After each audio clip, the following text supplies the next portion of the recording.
originally lived, and then we moved.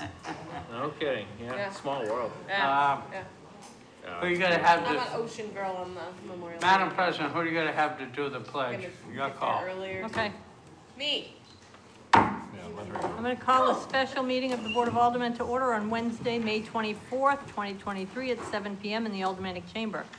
The prayer will be offered by City Clerk Dan Healy, and Alderman Moran will lead us in the pledge to the flag. Almighty God, we have the high honor and the serious duty to manage the affairs of our beloved city. Fill us, O God, with a spirit of unity and understanding which enables us to face our multiple problems with a serene mind, with justice and charity for all, so that any and all decisions made by us will always be for the betterment and greater happiness of all our fellow citizens. So help us God. Amen. I pledge allegiance to the flag of the United States of America and to the republic for which it stands, one nation under God, indivisible, with liberty and justice for all. Let's start the meeting by taking a roll call attendance. Alderman O'Brien. Present. Alderman Sullivan. Alderman Clee. Alderman Moran. Present. Alderman Lopez. Alderman Jettie. Here. Alderman Clemmons. Here. Alderwoman Kelly. Here. Alderman Como.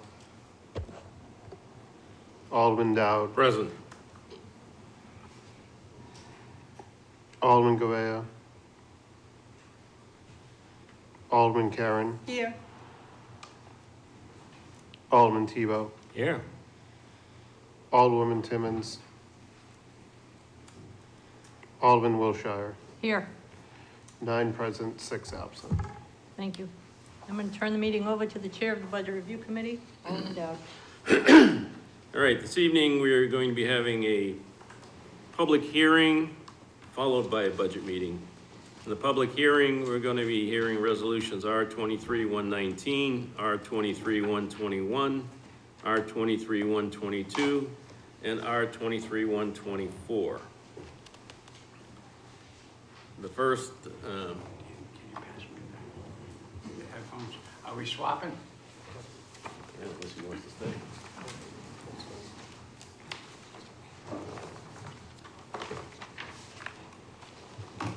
You good there, Chairman? Yep. Okay, the first resolution of the public hearing is R23-119, changing the purpose of up to $354,680, of unexpected bond proceeds from 3 wastewater projects to the sewer infrastructure improvements project.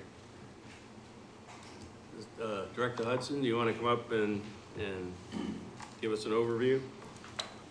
Thank you, Mr. Chair. Dan Hudson, City Engineer. So what this proposal is there was 3 previous projects which were bonded, and there was some remaining money from those. That was a storage tank facility, aeration blower upgrade, and dewatering equipment replacement. So there was some money left over from those bonded money, and we're requesting that be placed in the sewer fund so it can be used for other projects. Any projects we would do, such as digging up and replacing the pipes or lining the pipes, those all have a useful life in exceedance of 30 years, which is necessary for the bonding situation. So I'd be happy to address any questions. Any of the aldermen have a question for Director Hudson? The Chief Engineer Hudson. Seeing none? Thank you. Thank you. Okay. Now, I'll hear testimony in favor of R23-119. Seeing none, move on to testimony in opposition of R23-119. Seeing none, testimony in favor again. Seeing none, and testimony in opposition. Seeing none. I'll now close the public hearing on R 23-119 at 7:05 PM. I will now open the public hearing on R 23-121 relative to the supplemental appropriation of $24,550 of FY 2023 unanticipated revenue into Fund Number 7026 Capital Equipment Reserve Fund. Is there anyone here that's going to give an overview? Thank you, Mr. Chairman. Good evening, John Griffin, CFO, Treasurer, Tax Collector. This is a typical action that the Board of Aldermen takes to take proceeds from the Rest Department and put it back in the Surf Department for the purposes of purchasing the replacement vehicle. Okay. Thank you. Any questions? Seeing none, I'll now open up public hearing comments in favor of R 23-121.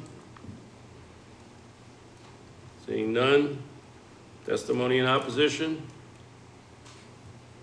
Seeing none. Once again, testimony in favor.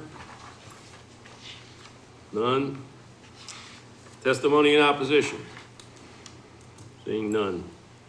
I'll now close the public hearing on resolution R 23-121 at 7:07 PM. And I'll now open the public hearing on R 23-122 at 7:07 PM. R 23-122, authorizing the mayor to enter into a federal and project agreement with the state of New Hampshire and the town of Hudson for the purpose of rehabilitating the Taylor Falls and Veterans Bridges, and a related agreement for reimbursement with the town of Hudson, and to accept the appropriate $2,500,000 for the project. Is there anyone here to? Okay. Yes. Again, for the record, Dan Hudson, City Engineer. So this is, as noted, an agreement to be entered into with the state of New Hampshire and Hudson. This, I think, is a good success story. The town of Hudson and City of Nashua jointly entered into designing rehabilitation of the bridges to Hudson. We did that with the hopes that, funding would become available for the actual construction. We had a project in the 10-year plan, but it's out at 2030. And we really didn't want to see this these bridges wait that long for rehabilitation. Because we progressed this design, funding became available at the state, so the state has agreed to accelerate that. We're in the process of completing our environmental documentation and those sorts of things to make it eligible for the federal funding. But that's all tracking well, and we expect we'll be able to, if this is approved, be able to go out to bid, midsummer here, and get those reconstructed ahead of schedule. The $22,500,000 is the full project cost, 80% of that being borne by the state, so $2 million. And then the $500,000 is split 50-50 with the town of Hudson. So total out of pocket for the city will be $250,000 towards the construction. And further beneficially, you may recall we accepted some unanticipated revenue from the state bridge funds that were distributed to municipalities under a program there of surplus funds. So we're able to use those funds to actually match these other federal funds. So net out of pocket for citizens of Nashua will be $0. So it's all in all a good project.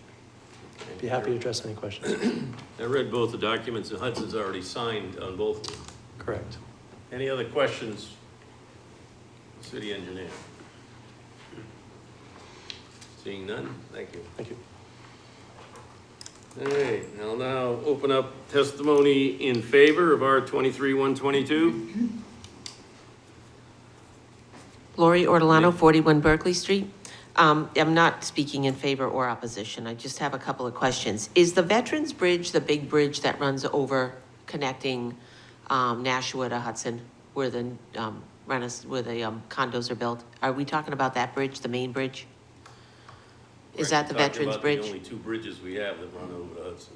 Well, there's also, and it doesn't cross the Hudson. Okay, so that's our Veterans Bridge. What about the bridge on Canal Street that's been, rated very poorly for over 10 years for renovations? That's not part of this legislation. Are we doing anything with that bridge I for think- federal funds? Yeah. Mr. Hudson, would you like to come up and answer?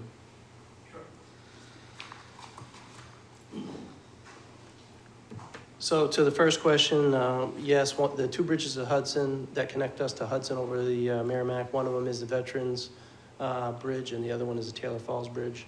So both those bridges are going to be rehabilitated. The Canal Street Bridge, we actually completed rehabilitation of that last year.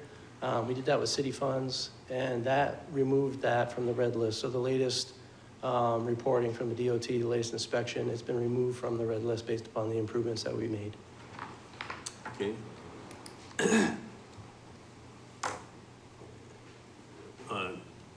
Alderman Jettie? Yeah, just a clarification.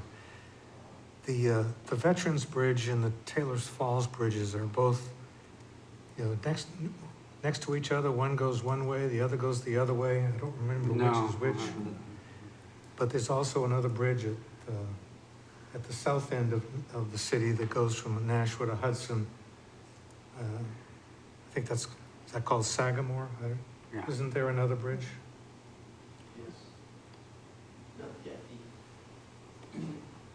So my understanding is, yes, that the two bridges to Hudson, they each have a different name. So westbound, I believe, is the Veterans, and eastbound is Taylor Falls. Yeah. The Sagamore Bridge, whatever that one is there, I can't speak to that right now today, but there are not a lot of river crossings, unfortunately, so. But when you say you can't speak to it, I mean, you can't identify the name of that bridge in the south end? Not offhand, I'm sorry. But there is another one. Yes, there is, yeah. Yeah, I just wanted to Yeah, off the clarify. It Circle sounded Coastal like Highway down there, yes. somebody was saying that there are only two bridges. Okay. There are actually three bridges. I mean, two of them are side by side. Yes. Four. There's a fourth one? Where's the fourth one? The two in the south end are the same way that the ones in the downtown are. They're next to each other. Okay, so in the south end, there's also two bridges going one way, the other way? Yes. Okay, yeah, thank you, Alderman Clements. And then that's a much newer bridge, so. Yes, Alderman Kelly. Through you to, Mr. Hudson, I remember that we approved a plan to do a lot of construction in that area, putting in I believe we're putting in a traffic circle. Is that gonna dovetail with this or interfere? Mr. Hudson? If all goes according to plan, this will actually precede the construction of that. That one, we've run into some asbestos issues, so we're kind of working through that, trying to figure out, that's going to add some cost to that project, and so we're reviewing that and trying to figure out, how to go forward with that one. But this one's ready to go as soon as we get the environmental document checked off and all the things checked off, then we'll be able to bid this one out soon. So I expect you to see this construction before any of that construction. Thank you. Any other questions? All right, returning to testimony in favor. Any other testimony in favor? Seeing none. Testimony in opposition? Seeing none. Once again, testimony in favor? None. Testimony in opposition? None.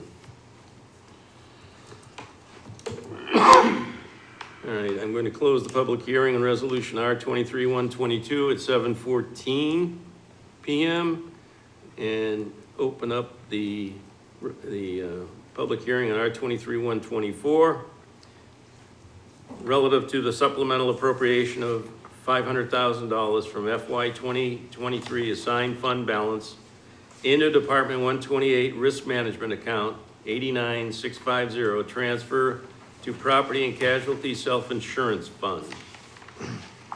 Director Cummings. Yes, thank you, Mr. Chairman. Tim Cummings, Administrative Services. With me also is Jennifer Deshays, City's Risk Manager. I'm going to have to keep my comments relatively high level this evening, obviously due to the current issue at hand. I've been advised not to go into too many details in an open public session, but happy if you want to go into non-public to provide the body with additional details in a non-public setting. With that being said, you have before you R23-124. The Nashua School District is in the midst of a cybersecurity event, as you were briefed in 2 non-public sessions where details were provided, which due to this security implication of our IT system needs to remain non-public. It is my understanding another briefing in a non-public setting will be forthcoming where a status update in detail will be discussed because this sensitive matter is still unfolding. The attached pages are in your communication, are being provided as background context, as an overview, and to help provide you with to better understand the essential breakdown of how these funds were used or will be used, which R23-124 seeks to essentially replenish the risk department's budget. If you recall, when the incident first occurred, the city needed to act quickly, which meant hiring and retaining 2 sophisticated consulting firms that have the requisite experience and knowledge to assist us through the event. Our insurance broker recommended two firms as part of a pre-vetted list of competent, trusted experts that specialize in assisting organizations when faced with such circumstances. In closing, please be aware that this is an initial outline of costs associated with this event. There will be additional costs in the future as we better understand the situation.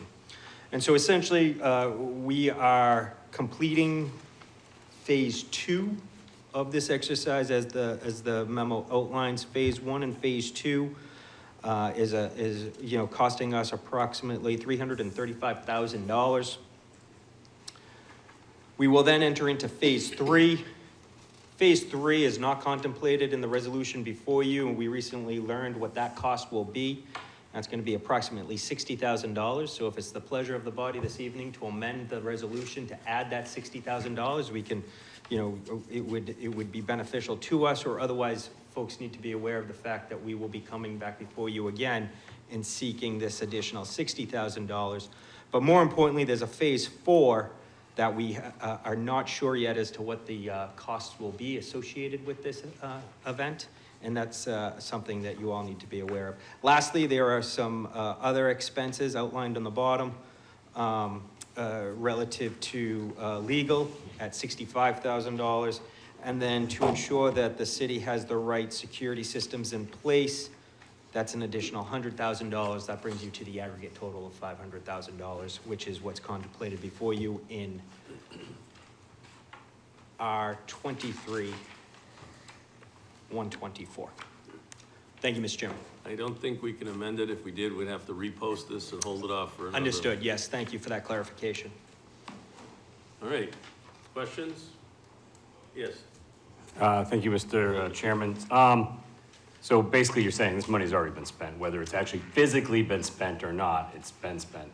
Correct. Okay. And some of it has already been physically spent. Gotcha. Any other questions? Thank you, Director Cummings. Thank you. All right, I'll now take testimony in favor of R23-124. I'm not speaking in favor or against, but I have a couple of questions.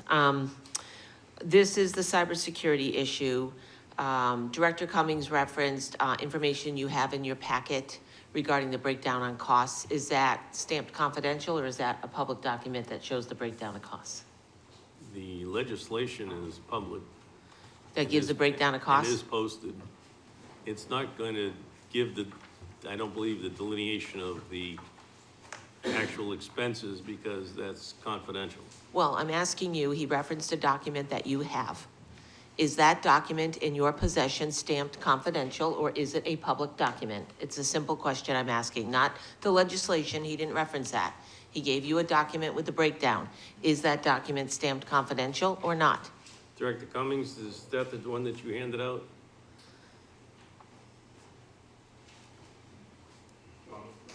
Yes. Yep. Mr. Chairman, it is a public document. Yes.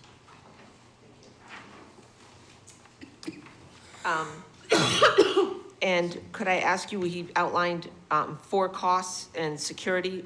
Phase 1 is already done. He said phase 2 was 335,000. Phase 3, which would require an amendment, but we couldn't do it tonight, was 60,000. We had legal expenses at 65K and correcting security issues at 100K. How much was phase 1? Is that included in here as part of money that's being transferred, and do you know how much that was? I don't see the delineation by phase in the legislation. Okay. Okay, and does this take care of all the money that will need to be allocated to address it, because it was a ransomware attack? So there's a ransom to pay eventually, which I would think eventually becomes public information if we're paying it, just like this information, you're having a public hearing about these expenses. So is all of that separate? Director Cummings?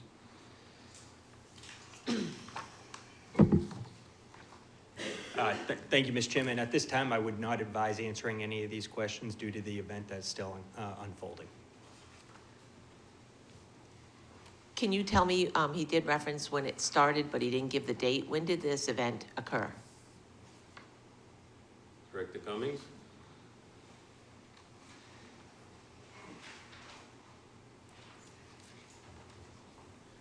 Yes. Yes, Tim Cummings, Administrative Services. I'll give you approximately the last week in April, I believe, in and around April 30th. Thank you.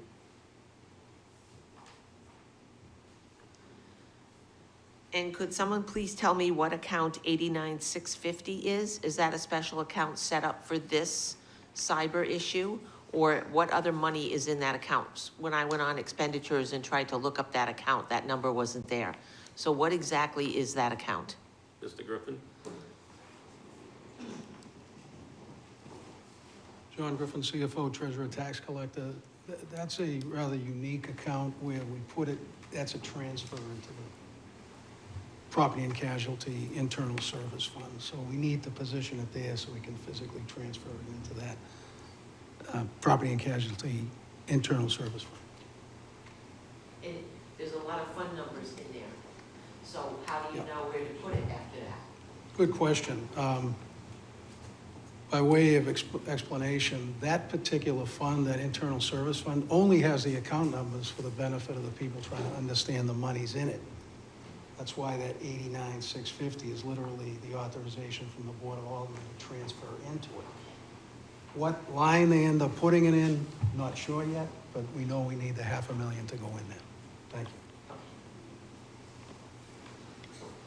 And just one last item. I want to express some concerns with the property casualty risk management account. And this references property casualty self-insurance fund. There is a 6,500 account in the expenditure reports that comes up every 2 weeks that's called property and casualty. And I don't know if that's this title, property casualty self-insurance fund. But it seems to me that property casualty has become a catch-all for a lot of money that is sitting over there that I think is not properly placed. It used to be 2015, 14, 15, 16, property casualty or that fund had about $500,000 in it, which I believe was covering, liability issues, things that really happened. That account has pushed up to almost $6 million. There's a lot of line items in there that I think don't belong in there. They belong in departments, and they're being loaded into that account. And it really concerns me because I think it's not transparent, and it needs to be much more transparent. And how did we allow 2% of our budget to fall into that? You know, we're showing departments that are flatline, like legal, and there's a ton of fees and attorneys that are being pushed into property casualty, even if they're being used just to cover simple litigation matters that ordinarily our legal team would have covered. And I can tell you I happen to talk to them up in Manchester, they put that within their budgets. They don't stuff it into that area. So bear in mind that this account has moved from like $500,000 to upwards of $6 million since Mayor Donches has taken over.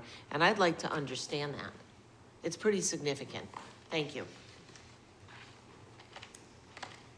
Anyone else testimony in favor? Seeing none. Testimony in opposition? Seeing none. Once again, testimony in favor. Seeing none. Testimony in opposition again. Seeing none.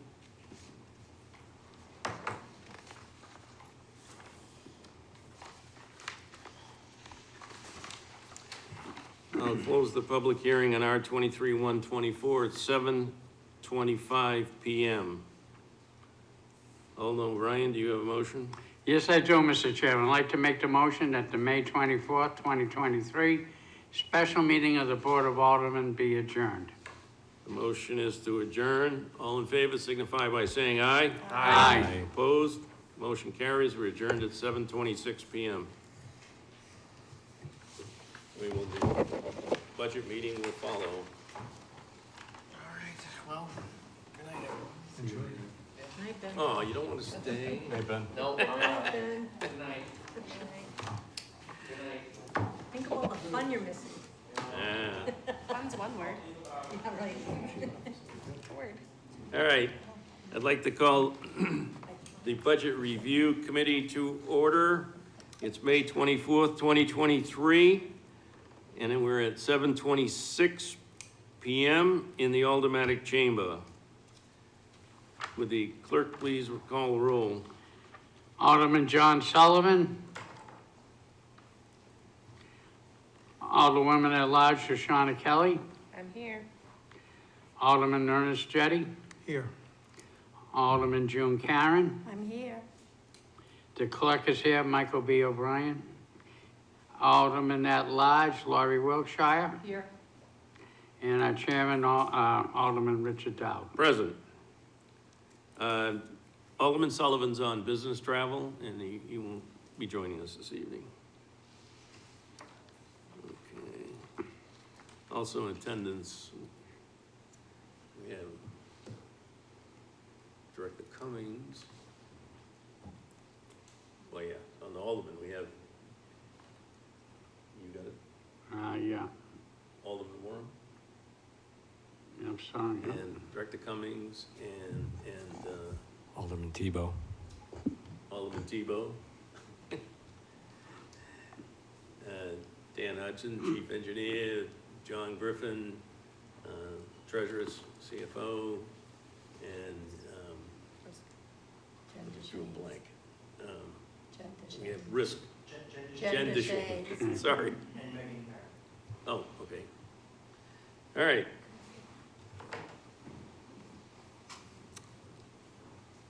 First item on the agenda is public comment. Is there anyone that wishes to speak in public comment?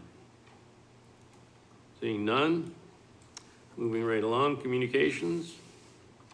There are none.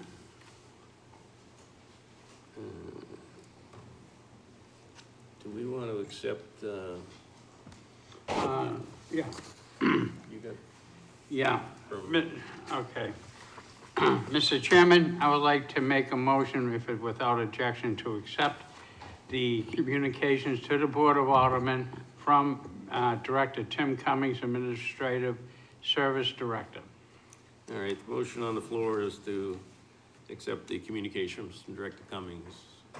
All in favor signify by saying aye. Aye. Opposed, motion carries. Unfinished business, None. new business resolutions. Before us this evening is R-23-116, relative to the transfer of $25,000 from Department 194 contingency, account 70100, general contingency, to Department 109, civic and community activities, accounting classifications 56, outside agencies, for the purpose of providing funding to the National Association for the Elderly. Okay, anyone have any questions or want to speak on this? Alderman Karen.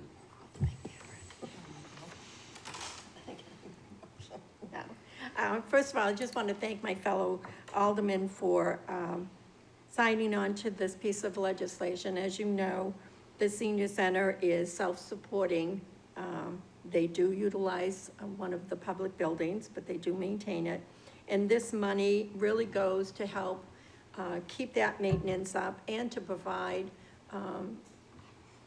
projects that they really don't have in their budget.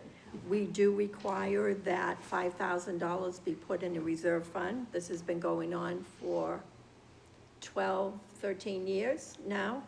And this is gonna be a big help because they have not had their website looked at in over 12 years, and there's no one on staff that can do that redesign work. So we're looking forward to getting this moved along. But on behalf of the Board of Directors for the Senior Center, I want to thank you very much for supporting them again this year. Thank you. Thank you. Any other, Alderman Wiltshire? Is there a motion on the table? Yes, I Yes. did not make it, and if Oh. I may, thank you for bringing it to my attention. Alderman Dowd, Mr. Chairman, I would like to make the motion to recommend final passage. Motion is for final passage. Now, any further discussion? Alderman Wiltshire? I am gonna support this because I think they do really good work over there. They make it, they stretch it, you know, they make that $25,000 go far, so I will support this legislation. And we've done this for a number of years now. Any other questions? Seeing none, all in favor signify by saying aye. Aye. Opposed? Motion carries. Alderman O'Brien? Also before us this evening is R-23118, increasing the maximum allowable amount in the snow removal expendable trust fund and expanding its use. Mr. Chairman, I would like to make the motion to recommend final passage. Okay, the motion is for final passage of R-23118. And I know that Alderman Moran would like to speak to it. Thank you, Mr. Chairman. So this legislation came about trying to figure out how to give DPWs more access to funds in emergency situations where they can shovel, plow, high walk sidewalks in the city, mostly focused on Ward 7, 4, and 3, the congested areas that have a lot of walking, especially toward the sidewalks towards schools. The school department shovels their own and maintains their own school sidewalks, and they're always shoveled relatively well. But these would be, like, example would be the intersection of Elm Street and Main Street, those sidewalks going up to the school of Elm Street, and various other schools around the high walk areas. Saying that, so this legislation came about initially between myself, Director Cummings, and Director Photo, and I met with them, and they made the suggestion of how it's written now.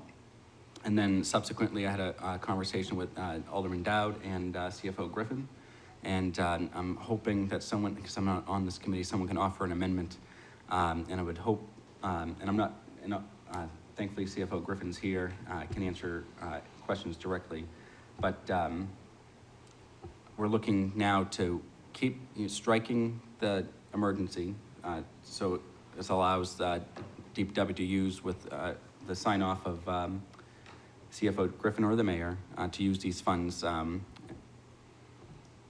quite rapidly, and that emergency language was restrictive so that they can't use it to shovel streets, basically. Second, to raise the cap by double to $700,000, and at this time, strike the 1.5 million, and we'll seek through each, when there's extra money that hasn't been spent, we can then escrow it from, board to board, so we can then bring it up to that 700 cap as funds that haven't been spent versus giving it a full, fresh 1.5 mil. Right. Does that make sense? Did I represent that right, CFO Griffin? All right. So, Okay. since I was involved, I'll make the motion to amend the 1.5 million to 700,000 as a cap on that special revenue account, and everything else would stay the same. So that's the amendment.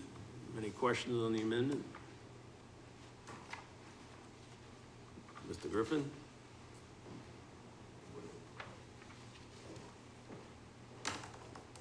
John Griffin, CFO, Treasurer, Tax Collector. Alderman Moran, he did a nice job explaining it, but I wanted, for your benefit, the snow trust fund, the reason why it was an emergency, and one of the former aldermen put it in, is you ran out of money. And fortunately, I think the last time we used it was the snowstorm Juno, I believe, and maybe 2015, where we had every Saturday it snowed significantly. What I think we have here, and we had a nice conversation, Alderman Moran and I, it's not meant to be kind of a checking account. What happens is, back then, when Director Photo basically was counting the pennies left in the jar, she would come to the then Mayor Lozo and me, and we both signed off on it. So we moved the money from the trust fund into their budget so they could spend it. Most of it's, as you know, payroll. And so I think what you're trying to do here is make sure you have money if you have the people to actually clear the sidewalks. That's kind of one of the dilemmas that I see over time is you don't have anybody, A, interested and B, available. But putting the money in here is a good thing. You'll do that through an appropriation. You'll either do it in the annual budget or you'll wait till the end of the year to see if Director Photo doesn't have anything else she'd like to do, and then you would appropriate it into the fund through the escrow process, which is a good use of escrow, putting it in. But you don't want to get in the habit of, if you can help it, you know, put 300 in, take 200 out, put 300 in. That would be an operating budget that I would recommend, but I know you'll have probably a lot of discussion tonight maybe, but certainly during the budget when you have the Director Photo and those folks come in to talk to you about snow operations. So, Thank you. To summarize something, and then I have a question for you. So, the reason that we change it to 700,000, we don't want $1 million, $1.5 million sitting in an account that we're not gonna use. And also, it was okay going to 700,000 because it hasn't been changed in a number of years. It was originally 300,000 and it was 350,000, but salaries have certainly increased substantially since that was done. So if we have a severe storm and there's money in there, it can be used to continue plowing. The one question I have is, can any of that money be transferred if you and the mayor okay it to SURF to buy a sidewalk plow? Now Good question. I'd have to look into that, but generally speaking, it goes from the expendable trust fund into the operating account because you'll literally need to pay the people and the contractors.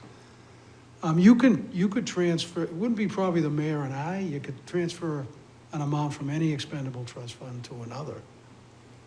Okay. If you ever wanted to do that, or you basically approve the purchase of the sidewalk tractor. So, In SURF, that would probably be the best way to do it. So part of our conversations with Director Photo is right now, as we all know, they are short with drivers. Still correct? They are short drivers right now, same drivers that plow the streets, do the sidewalks. So, and we're obviously not going to hire people just to do the sidewalks, because what are we gonna do with them? First of all, we couldn't hire them because we can't find them. You need a CDL, right, to plow the sidewalks, so commercial driver's license. And right now, you can't find one. As you know, we're having that problem with the buses, can't find people. So, it's there if things improve and we're able to, and we have an emergency, or not necessarily emergency, but if we needed extra funds, rather than going back and allocating other funds from the budget or trying to take from Peter to pay Paul in the Board of Public Works account, which isn't a good idea either. I think this is a good idea. The way the legislation's written, we're not allocating any money. We're just allowing the cap of money that can be put in there to rise. So there's no funds being moved at this point in time. Any other questions? Alderman O'Brien? In the purchasing of equipment with this particular account, could that go into vehicle repair that is designated for snow removal? I would say anything related to the operations of the Department of Public Works relative to snow is in play. Okay. Because I'll tell you where I'm going with this. I think in the surf account, sidewalk plow is supposed to be coming up, I think, and to be replaced. So that means we can either trade in the old one, which I wonder what the value would be, or would it be more brilliant to transfer it to the parking department and to allow them to use that as well? But it may be a situation where it's older piece of equipment. It could have some, it's not gonna run 100%, you know, we can anticipate that, I'm sure. So, okay, and any other questions? Alderwoman Karen? Alderman, Alderman Karen? thank you. Read your charter. Okay, so when this was put together, this was to help the Board of Public Works if they ran out of money because of all these storms that we were having. This is what it was put in. That's why it was called an emergency snow fund. My concern here, and I don't have a problem if we have the money left over and we can put it in there to get it to 700,000, that's not a problem. But it seems to me now you want to use it for different things, snowplow, this, that, and the other thing. That's not what this was set up for. This was set up for emergencies to help pay the crew above and beyond what we had in the budget, because you can't anticipate how many snowstorms you're gonna get, whether you're gonna get 2 inches or you're gonna get 24 inches. So I'm a little concerned about taking out this, the wording emergency, and trying to figure out how to do, how to buy equipment with this money. We have a surf account, that's where it should be going into, if that's what they want. My other question is, their responsibility is to 1,500 feet of sidewalks leading up to schools. I can't remember the last time I saw anyone plowing a sidewalk other than in the school areas, Sunset Heights, Dr. Crisp, Elm Street. So, number one, lack of staff. How many sidewalks do you think you're gonna get done after a storm? That's the thing. I know they do Main Street because I hear about that all the time, you know, so, well, they do sometimes because I hear about that. So basically my concern is, number one, taking out the word emergency, because my feeling is this is set aside for emergencies because of snow problems, that we're just overrun with snow plowing.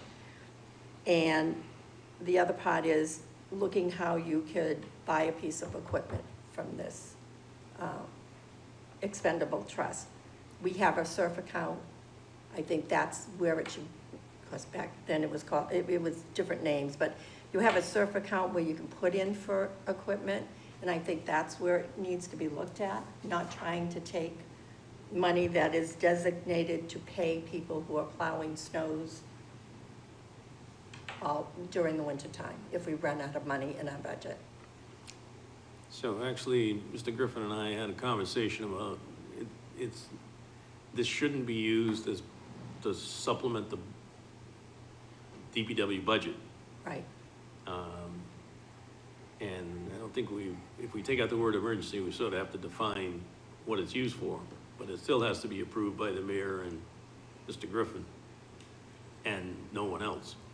Okay. Because normally it's when the funding for snow plowing is depleted is the purpose of when we took it out, and that was like in 2015, because we had those continuous snowstorms that they were barely getting done and starting over again. So I think it's important that we understand what we're putting this for. If you're gonna use it for equipment, then you need to say that. Alderman O'Brien? Yeah, as a point of clarity, and this is not to debate with you on it. right now, currently, the only thing that is on SURF is purchasing a brand-new one, which would be for BPW. Anything for the parking department does not exist. It's not there in SURF because the equipment doesn't exist. So what happens, and I'm sure that you know, and just to refresh, and for the other aldermen, usually, I don't know if it's still in existence, but when a piece of equipment is done in the end of life, it used to go up to the White Farm. And at that particular point, yes, it was a farm, and that's where you could buy old municipal vehicles. Some were better than others, but if you ever wanted that police cruiser that ever went on in the back seat, you could go up there and you could buy an old one, you know. But the thing is, the intention here was not to put a line item into SURF on it. We would probably, at the end of life of this particular piece of equipment, refer it to back to the state and it'll probably go up for auction. And if it has a wee bit of life left, would it still be better, you know, for the smaller work, which would be within the parking department? And I'm talking like the garages and the like. So it's just a point of clarity on that. You know, I agree with you 100%, but right now, if this potentially became a second vehicle, there's no line item in SURF for it. It will never appear. We're kind of instituting this. And it's something historically we've done.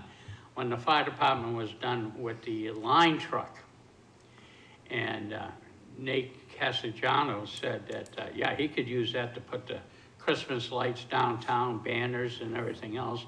The fire department gave him that particular vehicle. It didn't meet the certifications for the high tension wires, but it meant the you know, everything for type of work. So I only bring it up only to, we paid for it, trying to get the best, you know, full use out of it. I think if we were gonna transfer it to another department, it would have to be transferred and the repair would have to be funded under that department. Perhaps. Yes. Thank you, Mr. Alderman Chair. Warren? Thank you.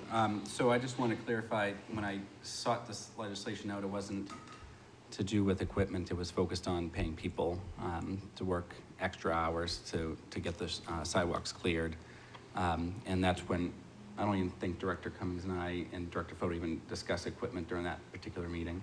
It was all focused on what would make DPW more nimble and utilizing the funds to get the people. And if we didn't have the people because of all the many other jobs DPW does, the workers, that, you know, it could be even Director Foto posting for high schoolers to come out for $25 an hour to shovel out the sidewalks. You know, that's an extreme example. But just like we hire lifeguards for the summer, we could hire shovelers for the winter, just giving it a little bit more nimble use of the funds if we need it. And having the CFO and the mayor as a backstop to how these funds are expended, even beyond the director level. I think there's a lot of checks and balances in place if we do change it to non-emergency. Yes. Alderman Kelly? Thank you. So I'm going to support this. I think it's important that we give the support to DPW. I know that I have, as a personal experience, seen what happens in downtown when we have snow, and I've also seen people on the way here walking in the middle of the road on Kingsley Street, which is super unsafe. So I think what the conversation has been, whether or not, and I brought up the tractor. I said, is it an equipment problem? Is it actual bodies that can do the work problem? But I mean, I would argue that it is an emergency if we're not clearing our sidewalks and people are walking in the street on the way to school. So I can see the line there, and I just think that the nimbleness and being able to help so that we can keep everybody safe makes sense.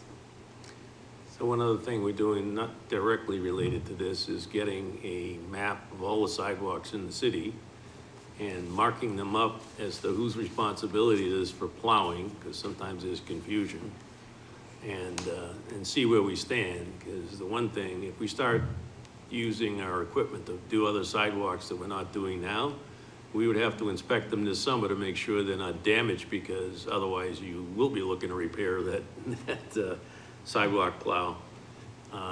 So there's a little bit more in that vein, but that doesn't affect this particular legislation. Did you have a follow-up? I was just gonna reply to you, yes. I think that's important too, because I think there are definitely patches, and this isn't a Nashua only. When I went to Boston, I would figure out which way to walk because some of the sidewalk parts wouldn't be shoveled, so. I'd love to hear how other municipalities fix this problem, because it is tough to navigate when you don't know whether that piece of sidewalk is gonna be shoveled. Yeah. Alderman Jenny? I have a question. So what's before us now, I think, is The amendment. a motion to amend to Right. change the 1.5 Change the to 1.5 to 700,000. 700,000. Okay. So I have nothing to say about that. So, All right, there were no other, Just one. Alderman O'Brien on the amendment? Yeah, well, City Engineer Hudson is here, so that everybody knows at home and in this chamber. I think around 1890, somebody says, I am not gonna shovel the sidewalk because we don't own the sidewalks. Now, you bring up a very good point. If you looked at Massachusetts, they put a sidewalk in front of your house, that's, part of your property, and you are responsible to have it shoveled. But somehow live free or die here, baby. They got the Supreme Court to agree to it, and unfortunately, through tax dollars, we have to shovel certain sections if we put in the sidewalk. Am I correct, Mr. Hudson? Yes. Okay, the short answer, outstanding. Yeah. All right. Any other questions on the amendment? Seeing none, all in favor signify by saying aye. Aye. Opposed? Motion carries. So Now vote on the, as now our 2318 as amended. as amended. Any questions on the, yes, Alderman Jettie? yeah, thank you. So I thought the genesis of this was Alderman Moran's witnessing, somebody near the High Street Garage trying to get to the Harborside Medical. Yeah. Harbor Care Medical, and either falling or near falling, so I thought that Alderman Moran was trying to address that problem. So I'm concerned that increasing the 700,000 that's available to the Department of Public Works is not, may not be accomplishing his goal, because I think the area that he's talking about is under the jurisdiction of parking enforcement. And I don't know, but I don't think parking enforcement is going to be able to dip into this fund. I don't know if anybody I can answer this question. has an opinion about that. Yes. Thank you. Alderman Moore? So yes, it started there, and then I met with Director Cummings and Director Photos, and he had already had a resolution for downtown with utilizing independent contractors through the funds he already has available. He already has a contract set up with someone that's going to address that particular need. Secondary, right immediately following that witnessing of the gentleman falling down and hurting himself, I received a constituent complaint of 4 middle school children going to elementary school, and one nearly being struck by a car because they were walking in the street, and all 4 went into the snowbank. What was underneath the snowbank? The sidewalk that wasn't able to be shoveled. So that was the second meeting that I had. That was the second issue that I had regarding the sidewalks. One was able to be resolved through Director Cummings at that initial meeting with Director Photo and him, and then we brainstormed about the school piece with this particular change in the legislation, if that helps. Okay, thank you. So Follow-up? Please. So do we know, the area that you're now trying to take care of, the Elm Street School area, which is only going to be there for another year, is that under the jurisdiction of Department of Public Works or Parking Enforcement? It's, I know, I don't. you know, but I also have some more. Go ahead. It's DPW, but it's not just that Elm Street area. And I wish Director Fota was here because we talked about the zones that this would be used towards. And maybe Director Cummings, if you recall it off the top of your head better than I do, but it's the schools in the high walk areas of Ward 7, 3, like even going to Library Hill towards Amherst Street School. It's not just going to be for that Elm Street area. It's going to be for the high density walk areas that we have, because other parts of the city are not walked as much.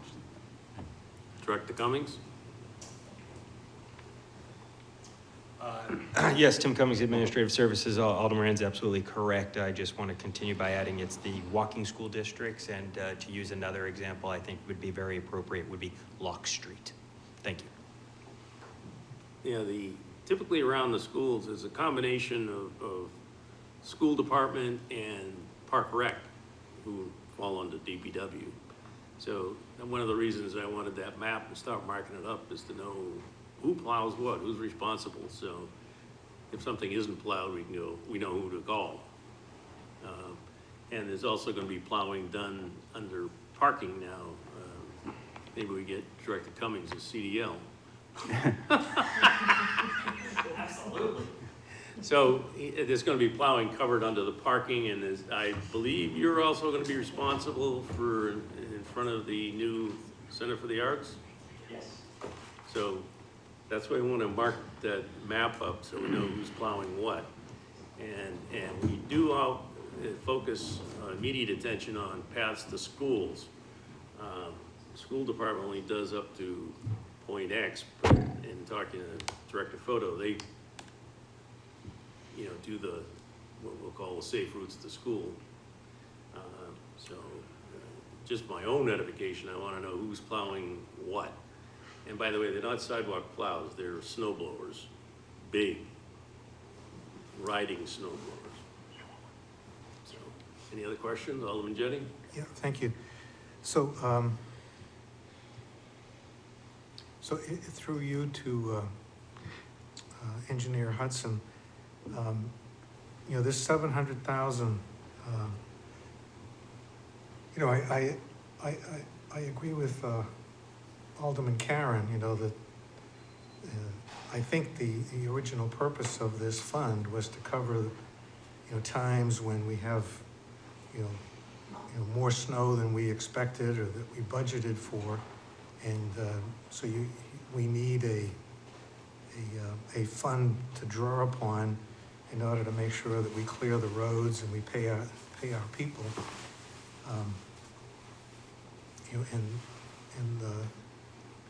I'm just wondering, can Engineer Hudson, tell us, is this 700,000? Is that an appropriate amount? What's been historically, how much more over budget have we had to dip into this fund to come up with the money to make sure the streets were plowed when we have those unusual storms? Director Hudson? City Engineer Dan Hudson. So we're delving into areas that I'm not intimately familiar with. I think to CFO Griffin's testimony previously, I don't think it's been dipped into a lot recently. But as was noted, I'm aware of the staffing issues, as was noted. Same people that plow the streets are the same ones that clear the sidewalks, and usually the street plowing, is the first thing they do. I can't speak to adequacy of the fund. It's being but doubled, it sounds like, versus the funds that are in there. So that certainly will help and provide opportunities. We can try to contract help. That can be challenging as well, depending on what the market is out there. But certainly having a fund with money in it, provides additional flexibility, which is always welcome. I just did a quick look at the budget, and the snow plowing isn't broken out separately. So, I mean, if they run out of, in their accounts, they have snow plowing, but if they ran out of money for snow plowing, this is available to them.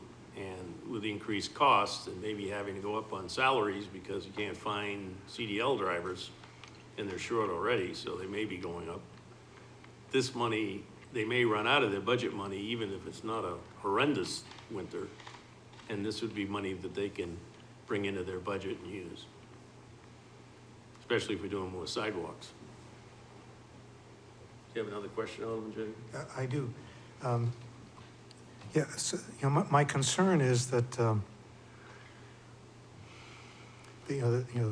various people have talked about, ways that this fund will be used. But the language of the ordinance authorizing this fund and the way that we're changing it, is silent about those issues. When I hear people talk about, offering, $25 an hour to high school students, I don't know. Somehow I think we've had issues about, we have a union, a very strong union, that is very protective of its function, and I think in the past there have been, my idea about hiring students to trim the weeds off of the islands and stuff, was greeted with, and we can't do that. It's got to be a union person has to do that. And so I'm wondering, would that prevent the Alderman Moran's idea about having high school students come out and shovel? Is that a legitimate concern? Well, That was hyperbole. Yeah. You'd have, if you're gonna hire additional people, then you're gonna have to find people with CDLs. Right now, they're not available. But who knows, in a year from now, 2 years from now, there may be a lot of people with CDLs that are looking for a job. And then you could hire them if you had to, if we had a bad storm, and the drivers were all off duty because they've been plowing streets, or still plowing streets. We need to clear the sidewalks to schools, or it becomes dangerous. So, I mean, this is sort of an in-case fund. And the reason it's increasing is because salaries have increased, and probably gonna increase more. And for them to use it effectively, we need to have enough money in it. And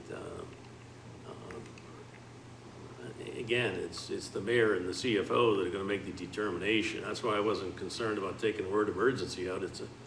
It's an arbitrary decision anyway as to what constitutes an emergency. So I think that, Mr. Griffin? I think, John Griffin, CFO, Treasurer, Tax Collector. Great questions. We deal with this all the time. I came before you last week talking about how big should the welfare assistance expendable trust fund be.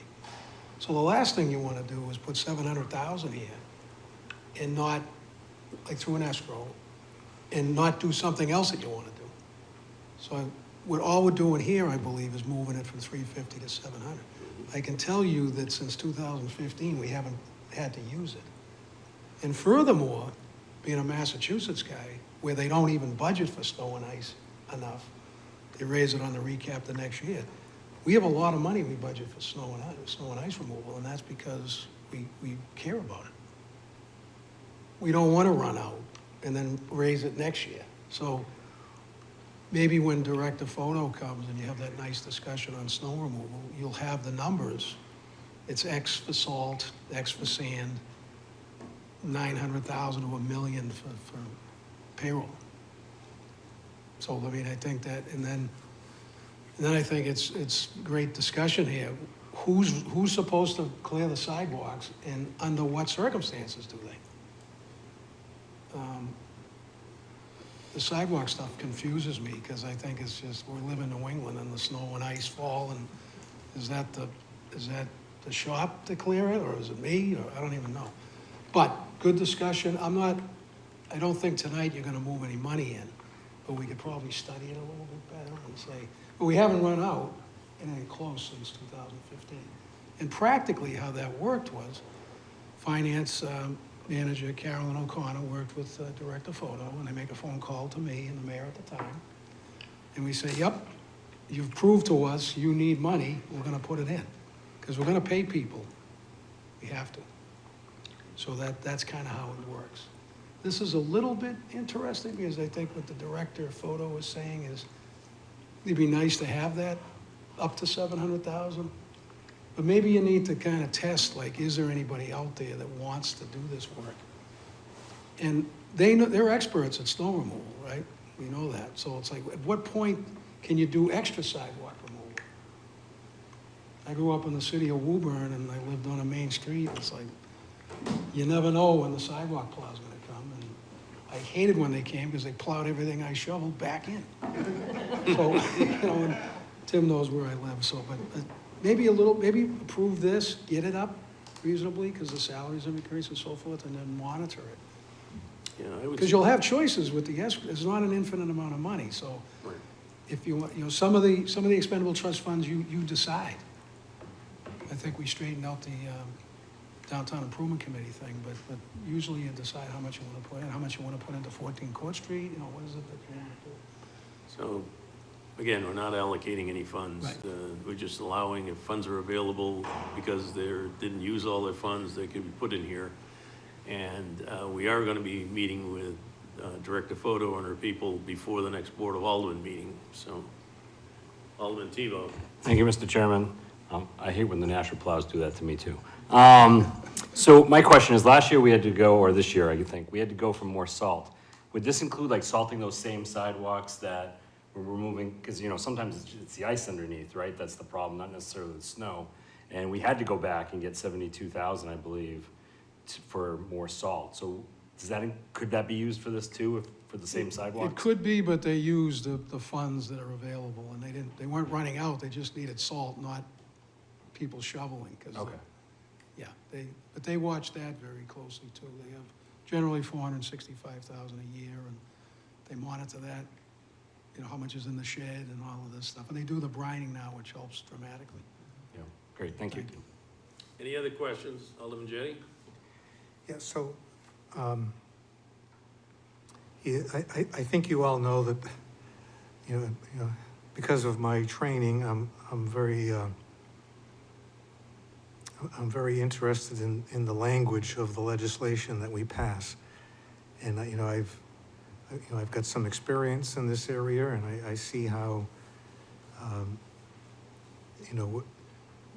what we say in the legislation is, if it goes to court, that's what the court's going to stick us with.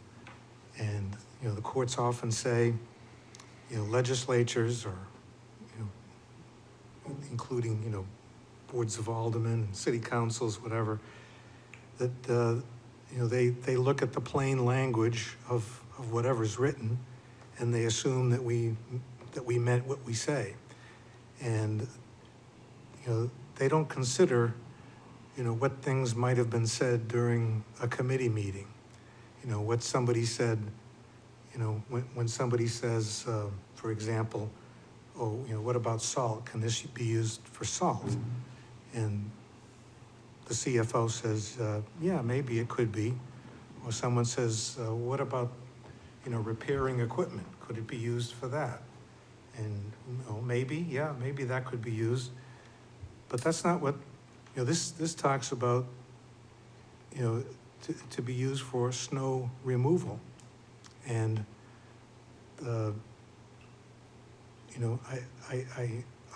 I'm in agreement with that. I think that, there are occasions when we get more snow than we anticipated, and we need to remove it. And, we want the money there to cover that if necessary. And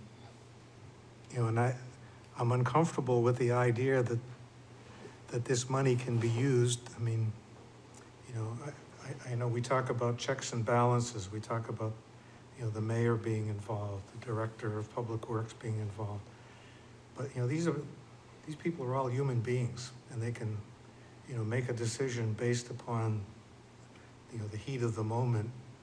And, you know, I think we owe it to the taxpayers, and we owe it to them, you know, to make sure that we, you know, say what we mean, and we mean what we say, and we give direction, you know, to, you know, the mayor. I mean, the current mayor may not, you know, may be completely, you know, probably is. I don't, the current mayor is completely trustworthy, but he's not going to be mayor forever. You know, it could be somebody else in the future that may not be so. So I think we owe it to the taxpayers to make sure that this language is precise and means what it says. So, and when I hear the CFO say, well, you know, that you know, there's going to be further discussion with you know, the director, and I hear you say, you know, we're going to come up with a map, you know, to delineate whose responsibility it is for the various sidewalks. That has nothing to do with this legislation. But, you know, the responsibility of who removes snow from you know, which sidewalks, you know, will have an effect on this, I think. So, you know, this is May. You know, we've got, you know, we don't anticipate any storms for a while. We've got plenty of time. So I would like to move that we table this, and we have further discussion with, you know, the Director of Public Works and whoever else, you know, could provide input, you know, some more historical information about how much money has been used, you know, and you know, what the appropriate amount might be. So I move to table this. Okay, the motion on the floor is to table. All in favor signify by saying aye. Aye. Opposed? Nay. Nay. Division? Yeah. Those- Aye. These are the yeas? Yes. Although, yes. So the motion is tabled.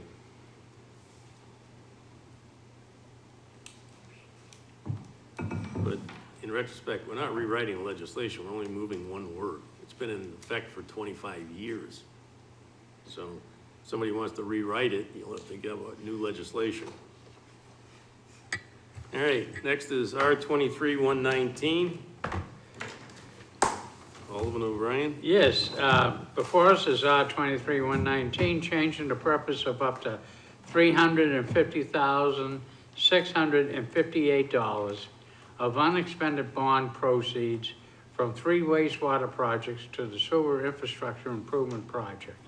Mr. Chairman, I'd like to make the motion to recommend final passage. Motion on the floor is to recommend final passage of R-23-119. I believe City Engineer Hudson explained this fully. Is there any other questions before we vote? Seeing none, all in favor signify by saying aye. Aye. Opposed, motion carries. Alderman O'Brien? Also before us this evening is R-23-120, amending the purpose of a fiscal year 2023 unlike escrows for the police department. Okay. Are there any questions on this? We need a motion. We need a motion. Did you just say, make the motion? We're on it. Yeah, didn't I? No. No, you did not. Okay, the motion is to recommend final passage. All right, motion is to recommend final passage of R-23-120. Does everyone understand why they're doing this? Alderman, yeah, CFO Griffin? Yes, John Griffin, CFO, Treasurer, Tax Collector. The police department, as you know, annually requests funds to put into their expendable trust fund for overtime. They've got about 13,000 left. And the mayor and I, when we looked at the at the $185,000 that we escrowed for 2 offices last year, they're not gonna need that. So we thought this would be a good idea to repurpose this, to put it into the overtime expendable trust fund for police. Thank you. Okay, thank you. Yeah, as liaison to the police commission, they're having problems hiring police officers to fill the open positions, so to hire 2 more, they don't have them, so they agreed to this. Does anybody have any questions? Seeing none, all in favor signify by saying aye. Aye. Opposed, motion carries. Alderman O'Brien? Thank you. Before us is R 23-121, relative to the supplemental appropriation of $24,550 of fiscal year 2023 unanticipated revenue into fund number 7026, Capital Equipment Reserve Fund. Mr. Chairman, I'd like to make the motion to recommend final passage. Okay, the motion on the floor is for final passage. Does everyone understand that this is insurance money provided the city to pay for a cruiser that was damaged and allows us to buy a new cruiser?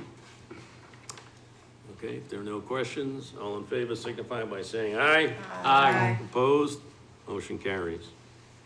Also before us this evening is R 23-122, authorizing the mayor to enter into a federal aid project agreement with the state of New Hampshire and the town of Hudson for the purpose of rehabilitating the Taylor Falls and Veterans Bridges and related agreement for reimbursement with the town of Hudson, and to accept and appropriate $2,500,000 for the purpose for the project. Excuse me, that's $2,005,000. 500. Yeah, 500 for the project. Yeah. So the motion on the floor is for final passage of R 23-122. Any There questions? was no motion. He read the. Yeah, I don't know what I'm having a trouble. I think I'm having a I'm stroke writing it tonight. down that he's doing final passage Yeah. before he even gets done talking. How about I make the motion for final passage? Motion now is for final passage of R 23-122. Any questions? Again, that was fully explained. Yes, Alderwoman Kelly? No question, just wanted to compliment everyone who worked on this, including Mr. Hudson. It sounded like there was a great effort to make sure that these bridges get taken care of, and they're using, federal funds to do it, so I appreciate that. Thank you. It's always great when we're only involved in 5% of any project, especially that size. Yeah. Any other questions? Seeing none, all in favor signify by saying aye. Aye. Opposed, motion carries. Also before us is R 23-124, relative to the supplemental appropriation of $500 from fiscal year 2023 assigned fund balance into Department 128 Risk Management, account number 89650, transferred to Property and Casualty Self-Insurance Fund. Mr. Chairman, I'd like to make the motion to recommend final Okay, passage. it's recommended approving the 500,000. Is there any questions? Seeing none, all in favor signify by saying aye. Aye. Opposed, motion carries. Alderman O'Brien. Thank you. New business ordinances? There is none.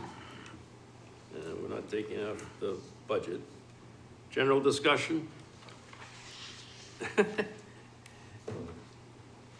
Mr. Griffin first. John Griffin, CFO, Treasurer, Tax Collector. This is really fresh in my mind, and I appreciate what you've done, approving the $500,000 transfer into the Property and Casualty Internal Service Fund. Now, I've been here for 13 years. We've watched over this Internal Service Fund, and it has grown. And it's grown for a number of reasons. We've got a lot of workers' comp claims, got a hardening of the insurance market, so the policies are higher. A lot of people are doing some things that require legal defense and other things. And just for a moment, just picture last Tuesday's discussion with Corporation Counsel Stephen Bolton. Basically, he's looking for a fourth attorney. And he's explained eloquently on a number of occasions why he doesn't put all these legal fees in his budget. Because the practical matter is, what is he gonna budget? All right? what better fund than the internal service fund? And we talk about risk. It's the defense of the city.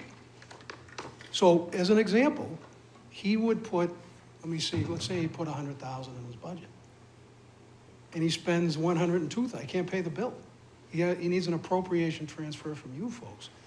So you gotta look at it practically and do the right thing. Now, what the speaker was talking about is she looks at the record of expenditures and sees that the charges are there. Totally legitimate question, but I can find them because I know where they're at. You're not gonna be looking at the fire department, the police department, financial services a minute. Can you imagine if we captured this information disparate in the disparate departments? So it's one of the things we're proud of, actually, from a financial management perspective.